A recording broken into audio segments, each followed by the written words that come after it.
자, 우리가 사도신경에 대해서 쭉 우리가 살펴보고 있습니다. 이 사도신경이 왜 중요한가? 우리가 예배 때 항상 고백하는 신앙 고백이잖아요. 그리고 초대교회부터 지금까지 이 사도신경은 많은 교회에서 또 예배 시간에 또 주의 백성들, 성도들이 신앙을 고백했던 내용인 것입니다. 그래서 우리는 이 정경 속에는 성경 속에는 들어오지 않았지만 성경의 앞부분에 주기도문과 함께 사도신경이 새겨져 있는 걸 보게 되죠. 그만큼 이 사도신경이 중요하다는 것입니다. 그래서 우리가 이 사도신경을 고백할 때 의미를 알고 여러분들이 고백하길 바랍니다. 그래서 오늘은 사도신경 제8항 재림과 심판.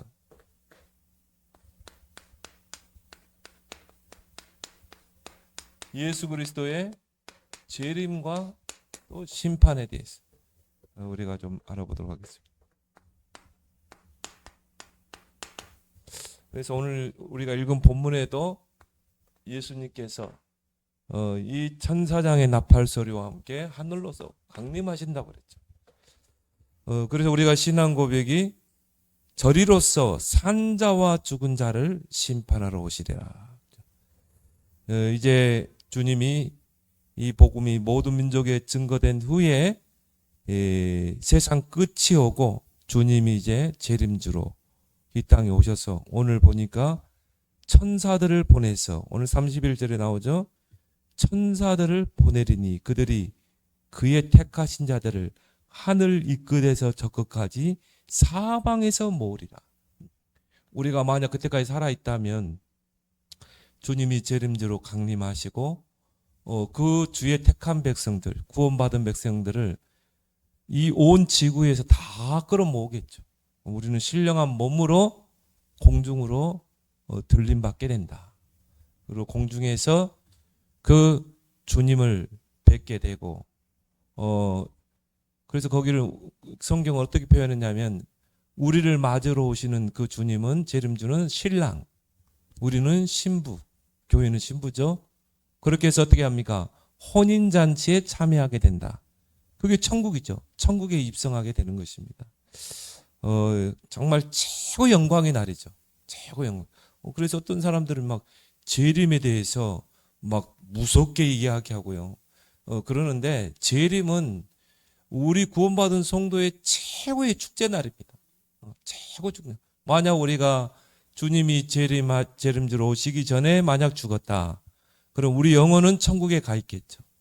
근데 이제 죽은 자들이 먼저 부활한다고 그랬거든요. 우리가 무덤에 있던 우리가 이제 신령한 몸으로 부활해서 그 주님을 공중에서 뵙게 된다. 그리고 혼인잔치에 참여하게 된다. 영원한 천국에 가게 되죠. 그래서 이 재림에 대한 약속을 주님께서도 또 말씀하셨고 또 사도 바울도 언급을 했죠. 그래서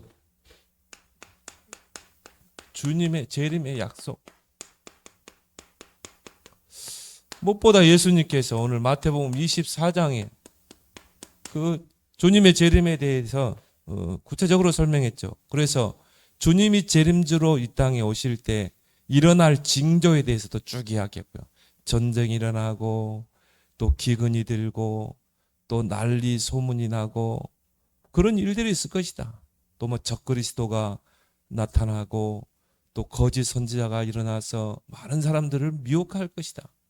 이제 이런 이 재림의 징조들에 대해서 쭉 이야기하고 있습니다. 여러분 시간 되면 이 마태복음 24장, 25장을 한번 쭉 읽어보세요. 이건 이제 주님이 재림 때 일어나는 일이죠. 그래서 이제 마태복음 25장은 뭡니까? 교회에 대한 부분이죠. 교회. 네. 그래서 뭡니까?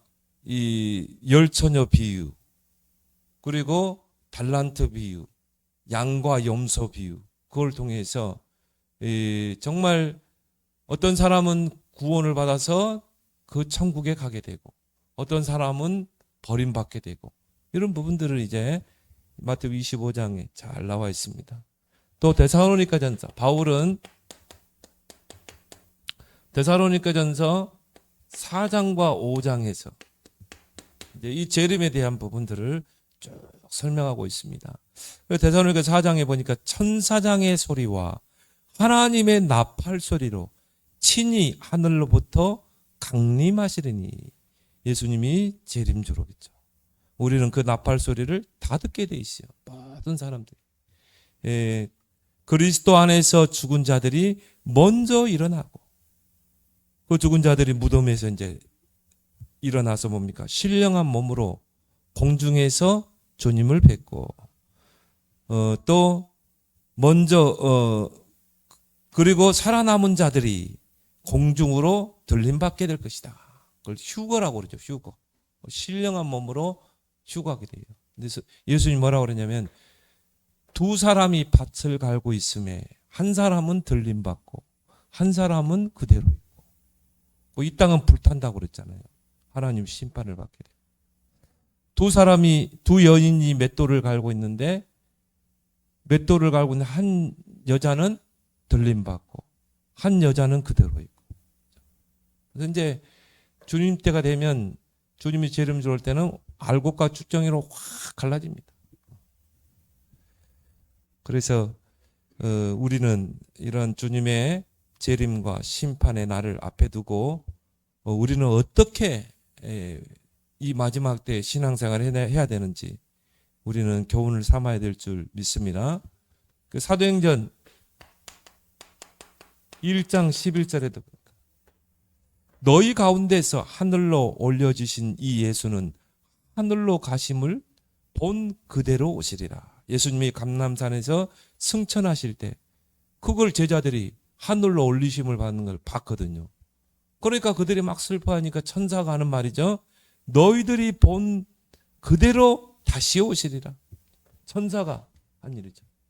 그래서 이건 재림은 누구 말대로 허무맹랑한 그런 게 아니라 주님의 언약 중에 하나 들어가요.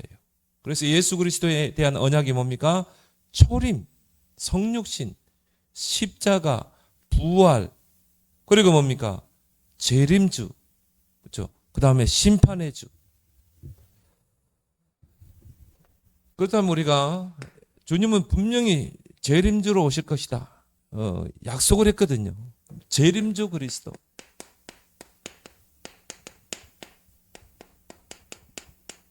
이걸 믿는 우리의 신앙이요, 또 고백이 돼야 된다.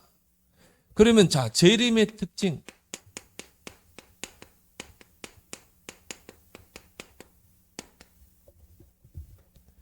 마태복음 24장에 보니까요, 여기는 예수님께서 친히 재림에 대해서 언급한 부분이죠. 36절에, 자, 우리 한번 보도록 하겠습니다. 자, 36절에 그러나 그날과 그때는 아무도 모르나니 하늘의 천사들도 아들도 모르고 오직 아버지만 아시느니라. 자, 주님이 재림주로 오시는 그날과 그때는 아무도 모른다. 그러니까 더 긴장되죠. 예를 들어 주님이 2025년도 4월 1일 날 온다. 그랬으면 어떻게 합니까? 그날 우리가 오니까 준비하고, 그죠? 이제 며칠 남았다. D-Day 며칠. 그러잖아요. 그런데 이 날과 이때는 아무도 몰라요. 그러니까 우리는 어떻게 해야 돼요? 늘 영적인 긴장 속에 있어야 되는 것입니다. 근데요, 이 그날과 그 시, 주님이 재림주로 올 때의 상황을 예수님이 잠깐 이야기했어요. 그때는 뭐냐? 많은 사람들이 그걸 잊고 있을 때. 그때 예수님이 도둑과 같이 오신다고 했어요. 그래서 또 시대의 징조를 보여주신다고 그랬거든요. 주님이 재림주로 오실. 그걸 보면서 뭡니까? 우리가 무화과나무 꽃이 피면 언제 열매가 맺힌다. 우리가 가늠해 볼 수 있잖아요. 시대의 징조를 보면서. 지금 시대가 어떤 시대인가? 보면서 우리는 주님이 오실 날이 곧 가까웠구나. 그럼 우리의 자세는 어떻게 해야 될까? 나오게 되겠죠. 데살로니가전서 5장 1절 3절에 보니까 도둑같이 올 것이다. 자, 도둑이 올 때 예고하고 옵니까? 야, 나 너희 집에 몇 월 며칠 갈 거야. 너 준비하고 있어. 그러지 않죠. 몰래 들어오잖아요. 그리고 몰래 들어와서 훔쳐가잖아요. 도둑과 같이 오실 것이다. 그래서 데살로니가서 5장 1절 3절에 보니까 주의 날이 밤에 도둑같이 올 것이다. 우리가 안전하다, 평안하다 할 그때 무슨 예수님이 재림에 이렇게 좋은 날이고 문명이 막 발전하고 앞으로 무병장수 시대가 오고 정말 AI 시대가 오고 날로 우리가 사는 시대는 좋아질 텐데 무슨 재림 그럴 때 평안하다 안전하다 할 그때 임신한 여자에게 해산의 고통이 이름과 같이 멸망이 갑자기 임하리니 결코 피하지 못하리라. 아니 아기를 뵌 그 여자가 산모가 물론 며칠 정도의 애가 나올 겁니다. 그렇게 의사가 해주지만 그날에 옵니까? 그러지 않잖아요. 갑자기 막 산통을 느끼게 되고 그래서 어떤 경우는 10달도 못 채우고 막 그냥 7달째 나오기도 하고 그러잖아요. 그런 것처럼 예수님의 재림이 갑자기 임한다고 그랬어요. 갑자기. 근데 평안하다. 지금 우리가 살기 좋다. 너무 평안해. 좋은 집도 사고 너무 살기 좋아. 갑자기 말을 결코 피하지 못하리라. 그래서 마태복음 25장에 열처녀 비유가 나오잖아요. 등잔과 기름을 준비한 슬기로운 5처녀. 등잔은 준비했는데 기름을 준비하지 않은 미련한 5처녀. 그렇죠? 거기에서 그렇죠. 5절 6절에 보니까 예고하지 않고 신랑이 와버리잖아요. 그래서 처녀들이 다 기다리고 있는데 몇 시 정도 온다 그러면요. 거기에 맞는 기름을 준비할 거 아니에요. 그런데 안 오는 거예요. 근데 언제 올지 모르니까 기름을 준비한 그런 슬기로운 처녀들이 있었고 그냥 등잔에만 기름을 채우는 처녀들이 있었고 나중에 기름이 떨어져 버린 거죠. 그렇죠?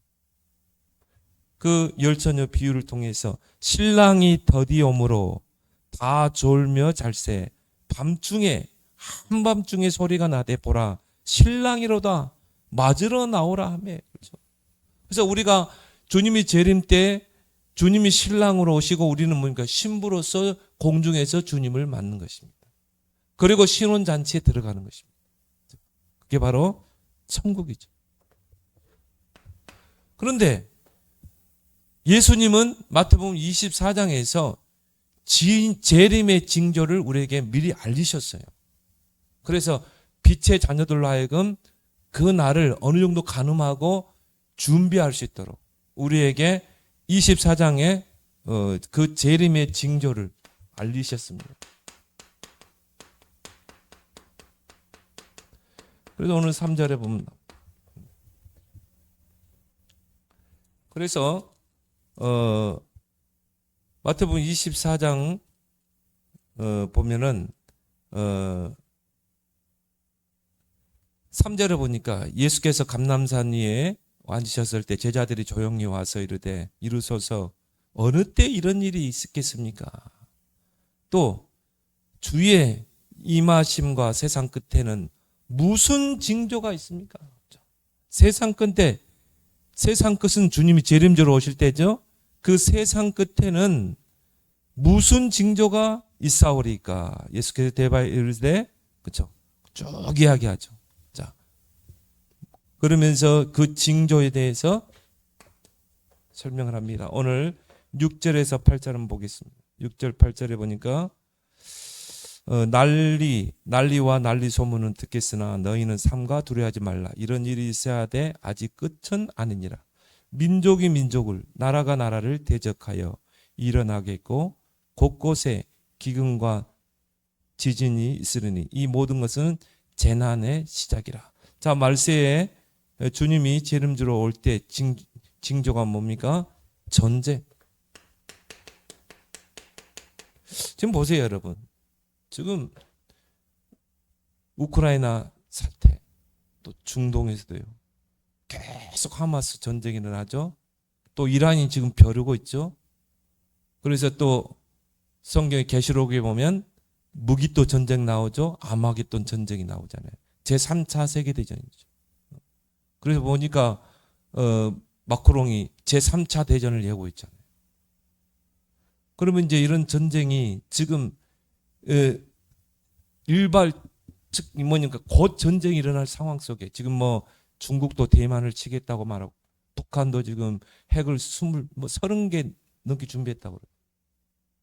그리고 성경에는 분명히 3차 대전이 저 중동에서 일어날 것을, 무기또가 저 중동 지역 아닙니까? 이라크 쪽이죠. 이란 쪽이죠. 그걸 이야기하고 있거든요. 지금 그런 일들이 일어나고 앞으로도 이제 그런 일들이 계속 일어날 것입니다. 우리나라도 안전지대가 아니에요. 그리고 뭡니까? 기근이 일어나고, 이 기근을 보니까요, 이 킹 제임스 정경에 보니까 온역이 일어나고, 지금 뭡니까? 바이러스 아닙니까? 바이러스. 지금 제2의 제3의 바이러스가 막 일어나게 돼요. 그리고 지진이 일어나고. 근데 우리나라도 안전지대가 아닙니다. 이런 일들이 이제 일어나게 될 것이다.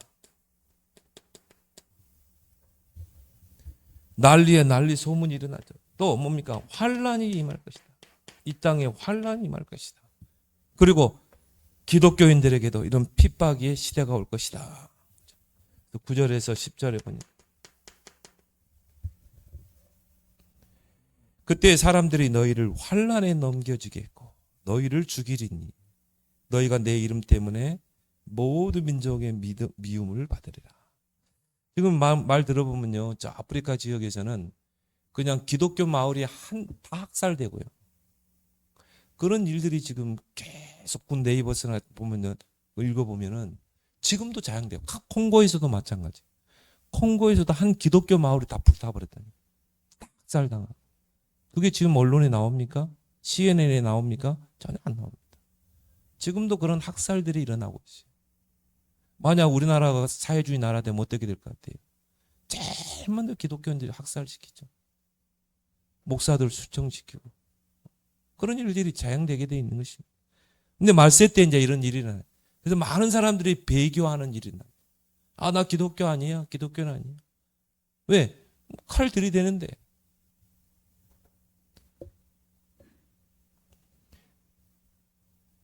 너희가 내 이름으로 모든 민족이 미움을 받으리라. 그때 많은 사람이 실족하게 되고 서로 잡아주고 서로 미워하겠고 그 핍박을 견디지 못하고 이제 알곡과 쭉정이 확 갈라지죠. 우리는 죽어도 목에 칼에 들어가도 우리는 복음을 사수할 것이다. 이런 사람 있는가 하면은 배교하는 일들, 그런 일들이 이제 말세 때 일어나게 되는 것입니다. 끝까지 견디는 자는 구원을 받으리라. 오늘 13절 나오죠? 끝까지 견디는 자는 구원을 받으리라. 21절, 22절에도 지금 여러분이 믿음을 키워놓지 않으면 안 돼요. 지금 예수님께서도요, 믿음을 보겠느냐 그랬거든요. 21절, 22절, 이는 이때 그때 큰 환란이 있겠습니다. 창세로부터 지금까지 이런 환란이 없었고 후에도 없으니, 이게 7년 대환란, 계시록 보면 7년 대환란이 나옵니다. 그때 많은 순교자들이 나옵니다. 그러면서도 그 순교를 당하면서 복음이 크게 전파됩니다.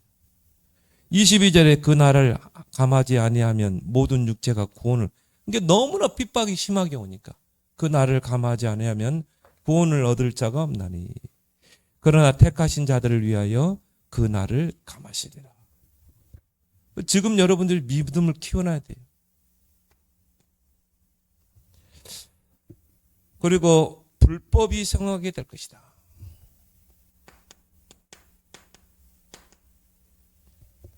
12절에 보면 나오죠. 불법이 성함으로 많은 사람의 사랑이 식어지더라. 그래서 하나님에 대한 사랑, 그런 복음의 사랑이 식어지는 것입니다.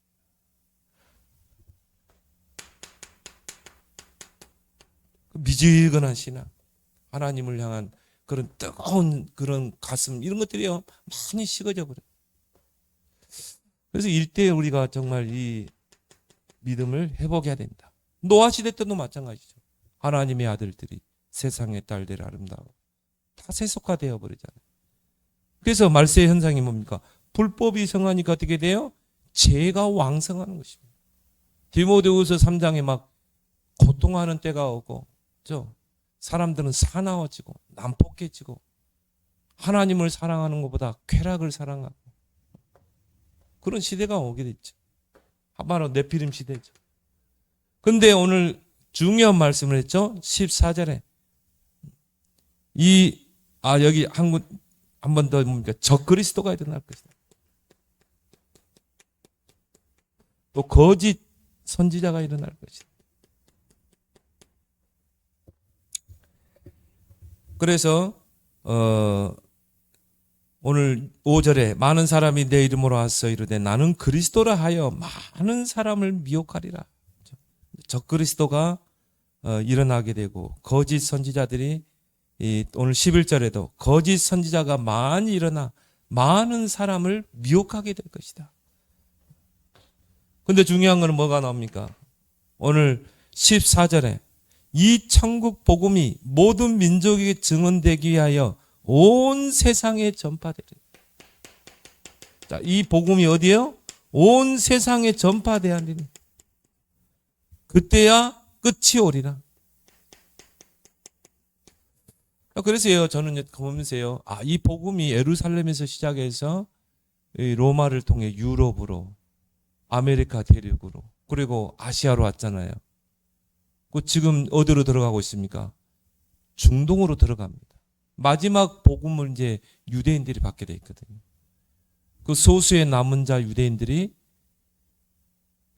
그 그리스도를 십자가에 못 박았잖아요. 그 죄를 회개하고 소수가 그 예수 그리스도를 그리스도로 인정하는 그때 주님이 오시지 않겠는가. 이 복음이요 거의 들어갔어요. 거의. 그래서 우리는 237, 5천 종족의 복음화에 모든 방향을 맞춰야 될 점이 있습니다. 모든 민족의 복음이 증거된 후에 끝이 오리라. 그럼 우리의 교회 사명 뭡니까? 이 복음 전파에 이제 올인해야 되는 것입니다. 237, 5천 종족 복음화에 올인해야 되는 것입니다. 그래서 우리는 늘 재림의 신앙으로 깨어 있어야 된다. 이걸 보고 우리는 뭐라고 그러죠? 마라나타라고 그러죠. 아멘 주 예수여 오시옵소서. 그래서 자, 우리가 이 재림의 주로 주님이 오시는데 우리는 어떻게 해야 되는가? 40절, 42절에 보니까 24장 40절, 42절에 봅시다. 자, 그때 두 사람이 밭에 있음에 한 사람은 데려가고 한 사람은 버려둠을 당할 것이다. 두 여자가 맷돌질을 하고 있음에 한 사람은 데려가고 한 사람은 버려둠을 당할 것이다. 그죠? 근데 갑자기 주님이 재림주로 와가지고 한 사람은 데려가고 한 사람은 버려둠을 당할 것이다. 그래서 우리는 어떻게 해야 됩니까? 깨어 있어야 되는 것입니다. 시한부 종말론자처럼 언제 몇 월 며칠 그게 아니라 이 말이죠. 두 사람이 밭을 가고 있었다니까요. 두 여자가 맷돌을 갈고 있었다니까요. 그럼 뭡니까? 우리는 늘 준비하고 깨어 있어야 된다는 거예요. 데살로니가전서 5장 4절 8절에도 보니까 항상 깨어서 정신을 차리라. 형제들아 너희는 어둠에 있지 아니하고 어둠에 있지 아니하매 그날이 도둑같이 너희에게 임하지 못하리니. 많은 불신자들에게는 멸망받을 사람에게는 도둑같이 오지만 우리는 어둠에 있지 않고 빛의 자녀잖아요. 빛의 자녀에게는 도둑과 같이 임하지 않는다고 그랬어요. 너희가 다 빛의 아들이요 낮의 아들이라. 우리가 밤이나 어둠에 속하지 아니하나니 그러므로 우리는 다른 이들과 같이 자지 말고 오직 깨어 정신을 차릴지라. 우리는 낮에 속하였으니 정신을 차리라. 빛의 갑옷을 입고 정신을 차리라. 그 말은 뭡니까? 우리는 빛의 자녀, 낮의 아들이기 때문에 밤의 아들들은 자게 돼 있잖아요. 우리 밤에 그럼 자죠. 우리는 낮에는 뭡니까? 활동하잖아요. 그 말은 뭘 말합니까? 우리는 빛의 자녀고 낮의 아들이기 때문에 늘 깨어서 준비해야 된다는 거죠. 주님의 재림. 마태복음 25장 1절에 13절에 열처녀 비유처럼 기름을 준비해야 된다. 그런즉 오늘 특히 13절에 보니까 그런즉 깨어 있으라. 너희는 그날과 그때를 알지 못하다. 자, 세 가지 특징이 뭡니까? 깨어 있으라. 깨어서 정신을 차리라. 여기도 뭡니까? 열처녀 비유에서도 깨어 있으라. 그리고 주님이 뭡니까? 심판주로 오신다.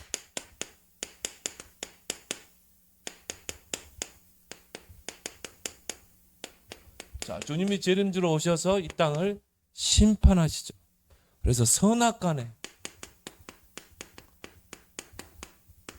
세상을 심판하실 심판자로 서실 것이다. 그래서 히브리 전도서 12장 14절에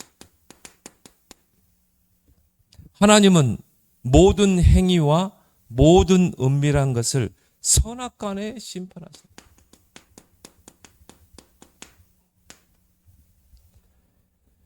요한복음 5장 22절에 대한 아버지께서 아무도 심판하지 아니하시고 심판을 다 아들에게 맡기셨다. 자, 아들 예수 그리스도에게 모든 심판을 맡기셨다.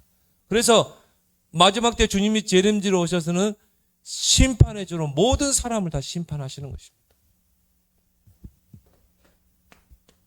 사도행전 10장 42절에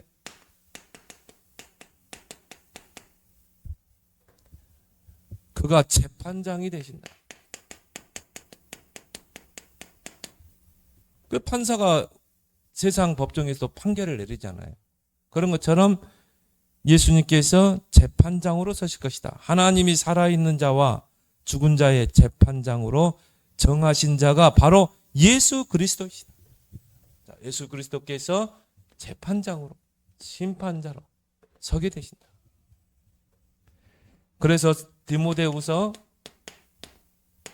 4장 1절에 하나님 앞과 산자와 죽은 자를 심판하실 그리스도 예수 앞에. 자, 심판자.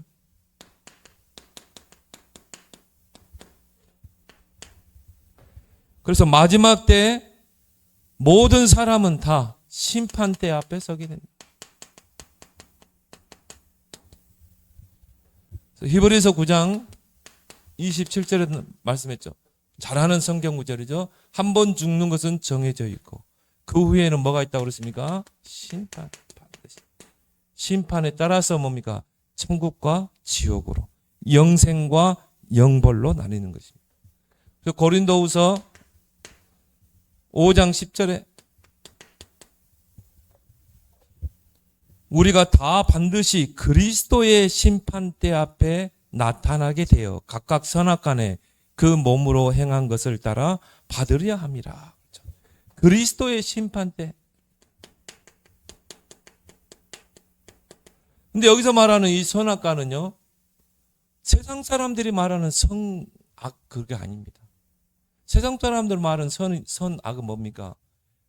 착한 일을 많이 하고 뭐 선을 행하고 뭐 공덕을 쌓고 그 사람은 선인이고 막 악한 짓을 하고 막 사람 죽이고 이 사람은 악한 그런 윤리 도덕의 잣대가 아니라 하나님이 말씀하는 선의 기준이 뭡니까? 그리스도를 통해 제사함을 받아서 의인이 된 자. 저와 여러분 줄 믿습니다. 그 사람은 선인. 그리고 뭡니까? 이 땅에서 그리스도를 거부한 자. 죄사함을 받지 못한 자. 그 죄 가운데 죽은 자. 이 사람이 악한 사람이에요. 그 선악간에 심판하시는 것입니다.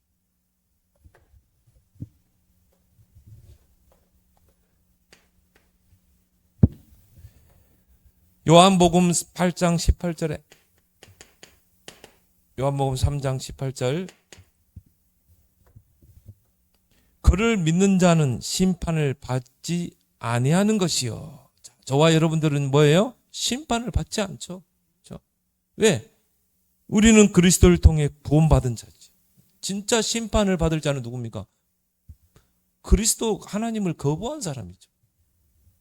자, 그를 믿는 자는 심판을 받지 아니하는 것이요. 믿지 아니하는 자들은 하나님의 독생자의 이름을 믿지 아니함으로 벌써 심판을 받은 것이니라. 벌써 심판을 받은 거예요. 물론 주님이 재림주로 오실 때 심판대 앞에 서서 심판을 받겠지만 이미 예수 그리스도를 내가 거부했다. 이 사람은 이미 심판을 받은 거예요.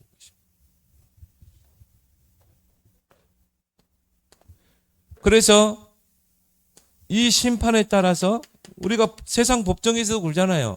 판사가 최종 판결을 내리죠. 뭐 금고형, 무기형, 사형, 뭐 금고형은 몇 년, 뭐 징역. 판사가 판결 내리잖아요. 그런 것처럼 자, 예수님께서 이제 판결을 내리는 거죠. 영생과 영벌.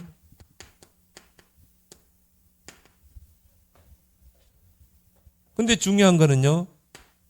마가복음 10장 10절 45절에 주님이 우리를 대신해서 속죄의 제물이 되셨거든요. 속죄의 제물이 되시면서 주님이 내가 받아야 될 그 심판과 모든 형벌을 다 받아버린 거예요. 십자가에서. 그렇기 때문에 우리는 그 심판과 영원한 영벌에서 우리는 이미 구원받고 해방된 줄 믿습니다. 그래서 예수님께서 나를 대신해서 심판과 형벌을 다 받으셨다. 그래서 여러분이 얼마나 축복된 인생입니까? 로마서 6장 3절 5절에 우리는 그리스도와 연합한 자다. 그리스도의 십자가와 연합한 우리가 그리스도의 부활과 함께 또 연합한 자다. 그래서 그리스도의 의의가 우리에게 전달된 것이다.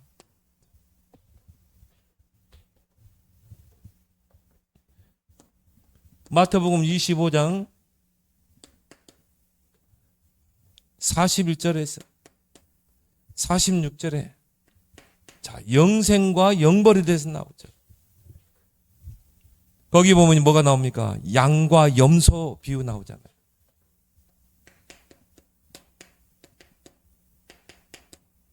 그래서 거기 보니까 양과 마지막 때 양과 염소를 구분하라 그랬어요. 구분. 마지막 때가 되면요 신자와 불신자가 딱 구분됩니다. 알곡과 쭉정이로 확 구분되게 돼요. 심판자 예수님이 이 땅에 오셔서 양과 염소를 같은 우리 안에 있었지만 그 우리 안에 있는 양과 염소를 분리시키라고 그랬어요. 근데 마태복음 25장은 뭐에 대한 설명이라고 그랬죠? 바로 교회에 대한 심판을 말하는 거죠. 교회에 대한 심판. 교회 안에 누가 있습니까? 양이 있고 염소가 있는 것입니다. 근데 염소의 특징이 뭡니까? 자꾸 들이받잖아요. 그렇죠? 자꾸 들이받고 교회 안에서 분쟁을 일으키고 교회를 쪼개고 분열시키고. 그렇죠? 그래서 마지막 때가 되면 양과 염소를 분리시킨다. 심판자가.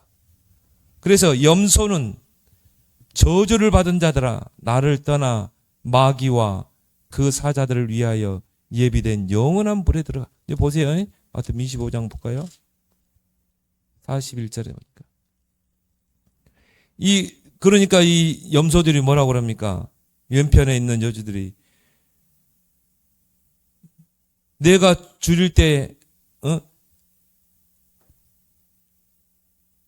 왼편에 있는 자에게 오른편에 있는 양들을 보니까요. 내 이름으로 복받은 자들아 나와 창세로부터 너희를 위하여 예비된 나라를 상속받으라. 내가 줄일 때에 너희가 먹을 것을 주었고 목마를 때 마시게 하고 나그네를 영접했고. 근데 왼편에 있는 자 똑같이 했어요. 42절은 내가 줄일 때에 너희 먹을 것을 주지. 근데 왜 이 사람들은 밖에 내보냅니까? 그렇죠? 그래서 마지막 때는 양과 염소로 구분이 된다. 그래서 저주를 받은 자라 나를 떠나 마귀와 그 사자들을 위하여 예비된 영원한 불에 들어가라. 마귀가 가는 곳에 다 들어가는 것입니다. 그들은 영벌에 의인들은 영생에 들어가리라. 그렇다면 우리가 자 예수 그리스도의 재림과 심판을 우리는 믿고 고백하죠. 그러면 우리는 이 신앙 고백을 통해서 이 재림과 심판을 어떻게 해야 돼요? 준비하는 삶. 깨어서 뭡니까? 준비하는 삶을 살아야 돼요. 그게 이제 마태복음 25장입니다. 이거는 이 교회에 대한 성도에 대한 부문이거든요. 그러면 우리가 세 가지 비유를 통해서 우리는 어떠한 삶으로 준비돼야 되는가를 마태복음 25장에 예수님 비유로 설명했죠. 세 가지 비유. 열처녀 비유.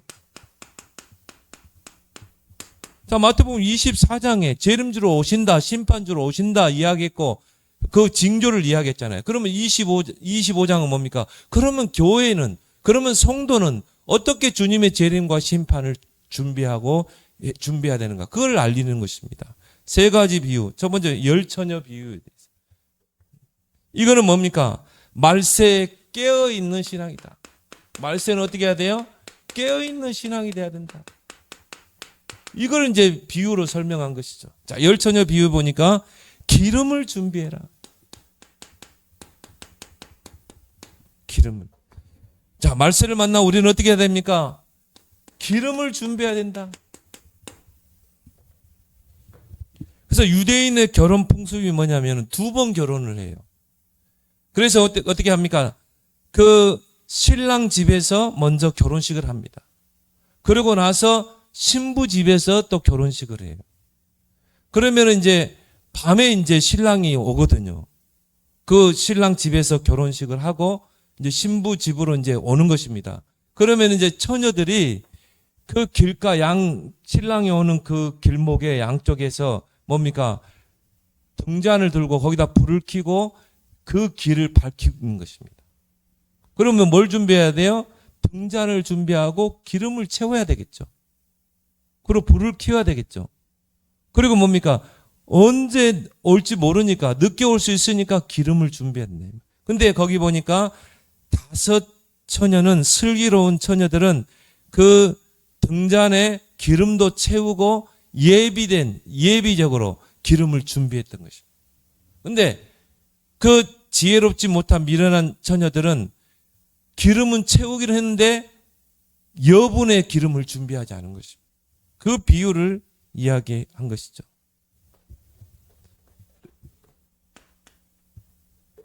그래서 깨어있는 신앙이 되어야 된다. 준비하고 깨어있는 신앙이 되어야 된다.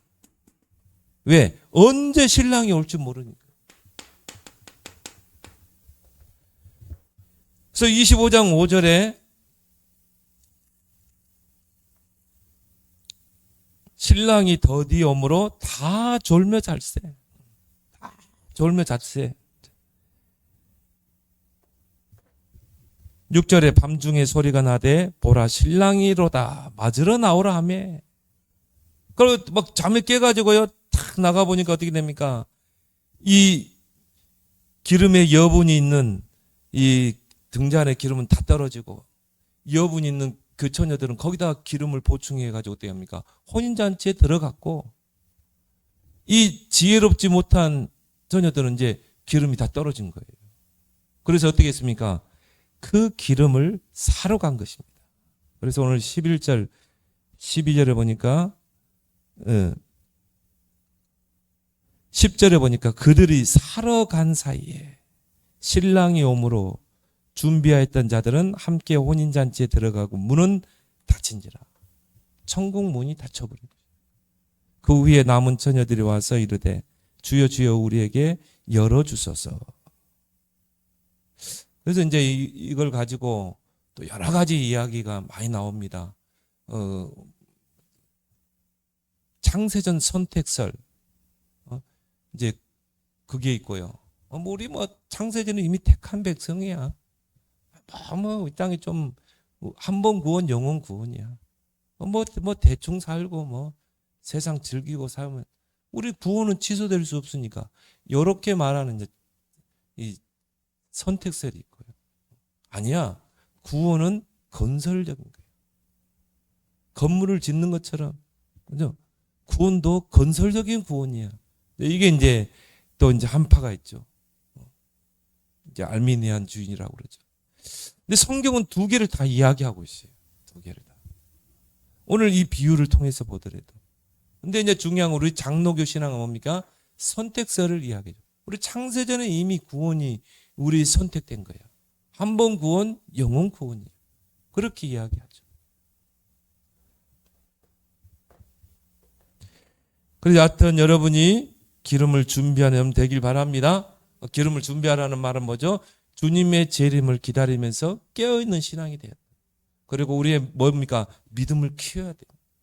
앞으로 이런 불법이 성행하고 죄악이 간영하고 많은 사람들의 마음의 사랑이 식어지고 하나님을 그 마음에 두기를 싫어하는 이때 환난으로 오고 너 예수 믿으면 죽일 거야 이런 시대가 오면 어떻게 합니까? 순교적인 신앙으로 우리는 목에 칼이 들어가도 나는 예수를 부인할 수 없다. 그러면서 뭐합니까? 깨어있고 준비하는 신앙이 된다.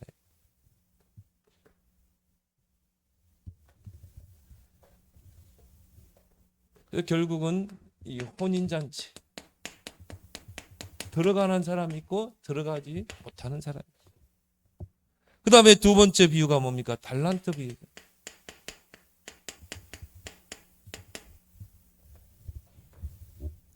이 비유를 통해 주님이 우리에게 하시고자 하는 말이 뭡니까? 말세 우리에게 맡은 일에 충성해라. 이걸 이야기하는 것입니다. 그래서 죽도록 충성하라. 그러면 생명의 면류관을 내게 주리라. 그래서 하나님께서 우리에게 은사도 주시고 또 하나님이 우리에게 능력도 주시고 또 우리에게 모든 배경도 주시고 이걸 가지고 우리가 이 땅에서 감당해야 될 사명이 있는 것입니다. 우리가 정말 교회를 세우고 우리는 후대를 키우고 우리는 선교하고 영혼구원 전도하고 그 일에 우리의 모든 것을 충성을 다하라는 것입니다. 그 달란트 비유죠. 그 달란트 비유는 뭡니까? 각각 재능대로 어떤 임금이 그 종들에게 달란트를 맡겨놓고 여행을 떠난 것입니다. 그래서 어떤 종에게는 5달란트, 또 2달란트, 1달란트를 맡겼죠. 그런데 5달란트, 2달란트 맡은 종들은 그걸 가지고 어떻게 했어요? 장사를 했다. 장사를 해서 어떻게 했습니까? 이윤을 남긴 것입니다. 그래서 5달란트 받은 자는 5달란트를 남겨서 10달란트를 가지고 주인에게 보고하고 이제 결산하러 주인이 왔을 때, 먼 여행을 떠나서 왔을 때 2달란트를 받은 그 종은 그거 가지고 장사해서 4달란트를 남겼고. 근데 똑같이 하겠어요. 착하고 충성된 종아, 네가 작은 일에 충성하였으며 내가 너에게 큰 것을 맡기겠다.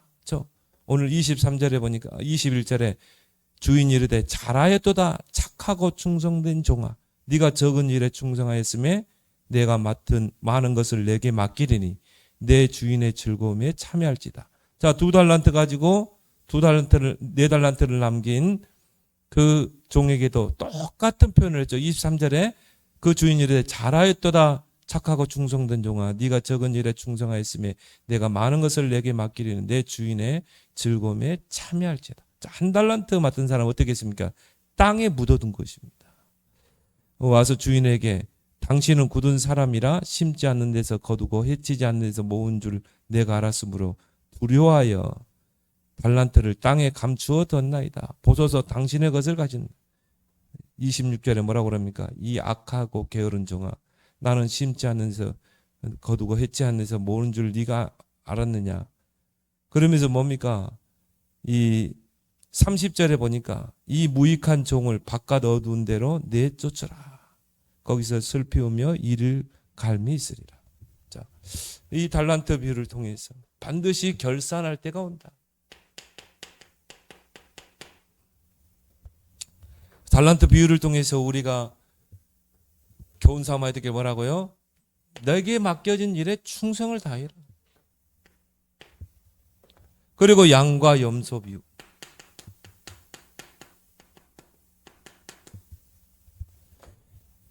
말세에 여기서는 뭘 교훈합니까?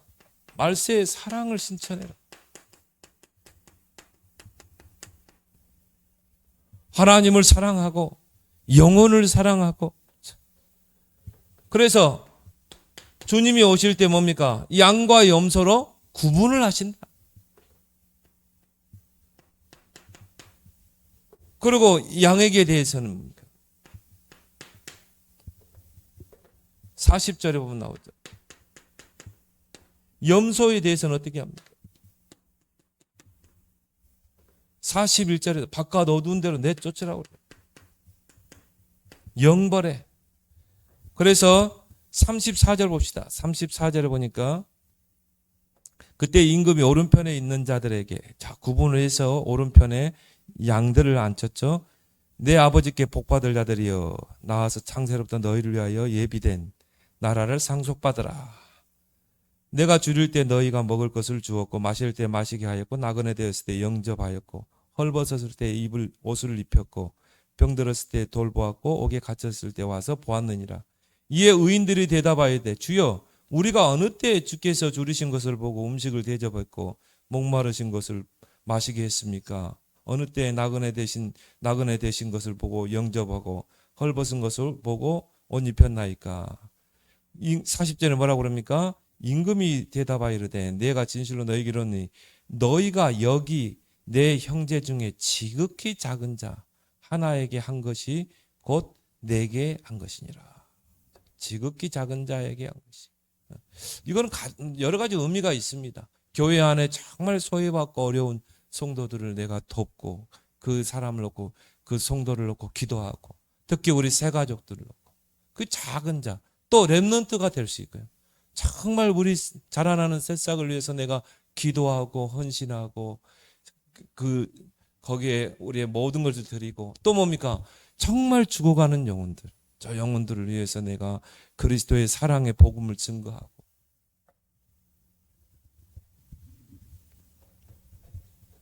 그게 바로 주님에게 하신 것이다. 그래서 이 양들은 이 주님의 그 식사에 들어가게 되고 그 염소들은 뭡니까? 결국은 이 영벌에 처하게 되죠. 그래서 오늘 우리의 신앙 고백인 저리로서 산 자와 죽은 자를 심판하러 오시리라. 이 주님의 재림과 주님의 심판을 우리는 믿고 신앙 고백하며 또 장차 재림주로 오실 그 주님의 재림과 심판을 준비하는 지혜로운 성도들이 되길 바랍니다.